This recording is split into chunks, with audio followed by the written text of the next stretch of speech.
ఏపీలో గత వైసీపీ ప్రభుత్వ హయాంలో భారీ ఎత్తున రేషన్ బియ్యం కాకినాడ పోర్టు ద్వారా విదేశాలకు తరలి వెళ్లిపోతోందంటూ గగ్గోలు పెట్టిన కూటమి నేతలకు వారి సొంత ప్రభుత్వంలోనూ ఇదే సమస్య తప్పటం లేదు. కాకినాడ పోర్టులో పౌర సరఫరాల మంత్రి నాదెండ్ల మనోహర్ వరుస తనిఖీలు చేస్తున్నా పరిస్థితిలో ఏమాత్రం మార్పు రావటం లేదు.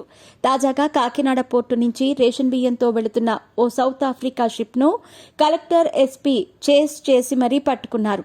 ఈ షిప్లో దాదాపు 640 టన్నుల అక్రమ రేషన్ బియ్యం తరలిస్తున్నట్టు అధికారులు గుర్తించారు. ఈ షిప్ను పరిశీలించేందుకు ఇవాళ పౌర సరఫరాల శాఖ మంత్రి నాదెండ్ల మనోహర్తో పాటు పవన్ కళ్యాణ్ కాకినాడ పోర్టుకు వెడుతున్నారు. సౌత్ ఆఫ్రికా షిప్తో పాటు మరో బాచీలో వేలాది టన్నుల బియ్యం ఉన్నట్టు అధికారులు గుర్తించారు. దీంతో దాన్ని కూడా పవన్, మనోహర్ కలిసి పరిశీలించనున్నారు.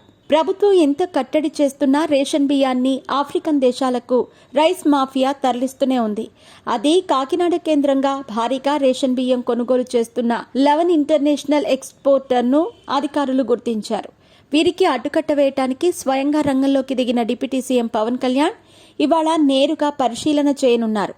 అనంతరం తీసుకోవాల్సిన చర్యలపై అక్కడికక్కడే అధికారులకు ఆదేశాలు ఇవ్వబోతున్నారు.